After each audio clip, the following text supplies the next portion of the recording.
কেউ কথা রাখেনি। ৩৩ বছর কাটত, কেউ কথা রাখেনি।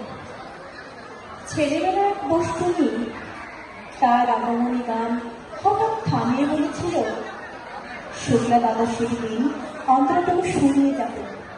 তারপর কত চন্দ্রভূপ অমাবস্যা চলে গেল, কিন্তু সেই বস্তুনি আর এলো না।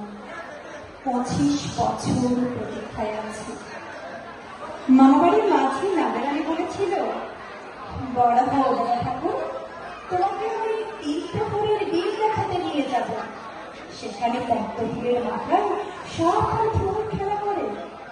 নাগরানি, আমি আর কত বড় হব?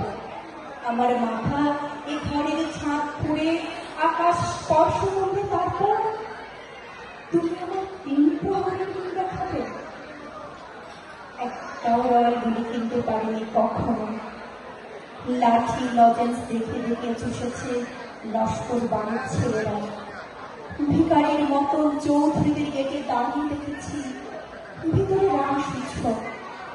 অবিরল রঙের ধারার মধ্যে সুবর্ণ কঙ্কন করা ফর্সা রমণীরা কত রকম আমাদের এসেছে। আমার দিকে তারা ফিরেও চায়নি। বাবা আমার কাঁধ ছুঁয়ে বলেছিলেন, দেখিস একদিন আমরাও। বাবা এখন অন্ধ, আমাদের দেখা হয়নি কিছুই। সেই রঙগুলি, সেই লাঠি লজেন্স, সেই রাস উৎসব আবার কেউ ফিরিয়ে দেবে না।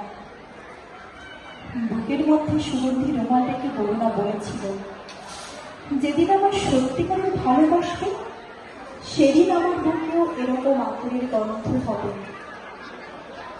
ভালোবাসার জন্য আমি হাতের মুঠোয় প্রাণ নিয়েছি। দুরন্ত শাড়ির চোখে বেঁধেছি লাল কাপড়। বিশ্ব সংসার তন্ত তন্ত করে খুঁজে এনেছি ১০৮টা নীলপদ্ম।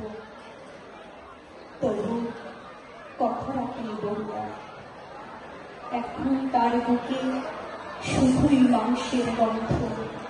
এখনো সে যে কোনো দাবি, কেউ কথা রাখেনি। ৩৩ বছর কাটল, কেউ কথা রাখেন না।